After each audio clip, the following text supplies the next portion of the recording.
today's video ay magluluto naman ako ng beef mommy. Syempre, sabaw is life.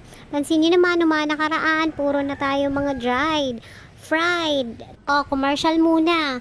Kakain muna ng mais ang babaeng walang pahinga, Diyos. Ang ina ng mga itlogan ay napagod sa pamamalengke. Kaya ito kakain muna. Tara, kain tayo.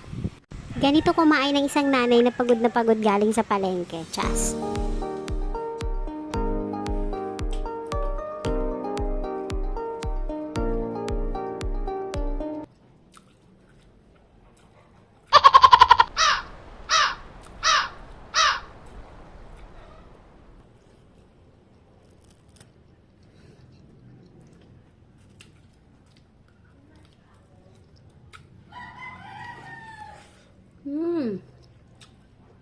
Ang juicy ng mais na to ah.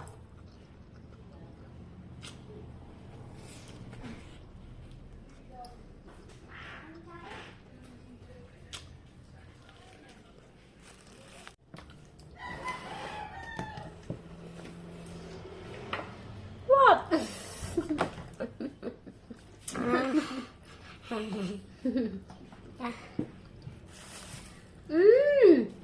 Luto lang kita ito sa'yo oh. Hihi. Ito? At ako ay nabusog na, kaya ito magluluto na ako ng aking beef mommy. So, unahin ko lang yung soup stock or beef stock. Pakukuluan ko muna siya. Sasabay ko na nga pala sa pagkulo ang white onions. Maraming onions kasi ang aking mga itlogan ngayon ay nahihilig na sila sa sibuyas. Gustong gusto nilang kumain ng sibuyas. At bumili ako ng Mickey noodles sa palengke. Yung ganit lang yung 35 pesos per pack. Ngayon nagpakulo lang ako ng mainit na tubig. Tapos binuhusan ko lang siya, binabad ko ng mga 5 minutes. Tapos ayan, okay na. Pwede na, luto na siya. Pero bago ko pala siya buhusan ng mainit na tubig, ay hinugasan ko muna yan sa tap water para matanggal yung kanyang mantika. Tapos ayusin ko lang siya dito sa pangmalakasang soup bowl. Yung beef na yan pala ay inadobo ko na yung beef na yan, kaya malasang malasa na. Soon magbibigay din ako, mag-upload din ako ng video ng beef adobo. Matagal ko siyang pinakuluan kasi medyo matigas siya. Mga 2 hours ko yata siyang pressure cooker, pero templado na. Ngayon naglagay lang ko din sa ref, naka-freeze lang siya para pag kailangan ko, kukuha lang ako at mag-init lang ako pag gagamitin ko na. At pagkulungan ng beef stock kanina na nilagay ko na may kasama mga sibuyas, naglagay na rin ako ng Baguio Pechay.